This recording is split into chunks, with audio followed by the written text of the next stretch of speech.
friends, welcome to God Focus this morning. The title of today's episode, Peace and Quiet. Many of us long for peace and quiet in the middle of a world that is anything but calm.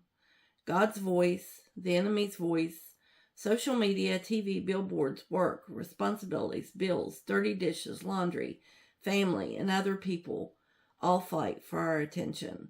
At times life can get hectic and we can be pulled in many directions at once. Big decisions often need to be made as we approach the deadline for those decisions. It is easy to allow many voices to pull us in every direction. In order for us to see our way clear, we must quiet the voices. Alone time with God will help quiet the noise and give us peace. Remove all distractions. Having God's peace wash over us may take some time of meditation. Quiet time with God takes us being vulnerable with Him and allowing Him to speak to our soul. Psalm 62:1.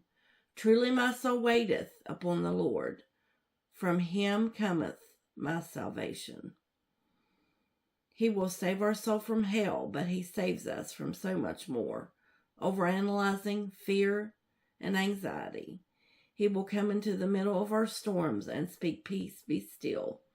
Like He did the natural storm when the disciples were in the boat and afraid.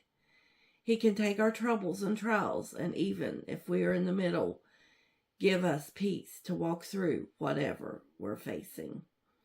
Psalms 46:10. Be still and know that I am God. I will be exalted among the heathen. I will be exalted in the earth.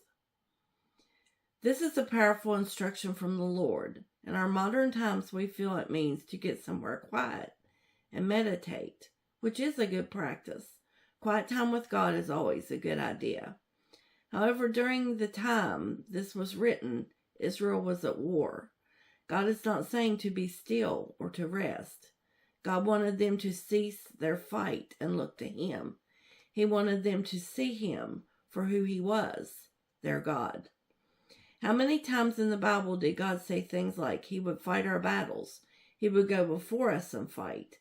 We do not have to fight, but just to go out, worshiping like Jehoshaphat did, and his enemies destroyed one another. That is not because of the army of Jehoshaphat, but because of their God. When He says, be still and know that I am God, He is saying, you can trust me. You don't have to worry or fret. All struggles do not have to be, but you can give them to me and just rest in your knowledge that I will not leave you. In other words, I have your back. Romans 8:31-33. What shall we then say to these things?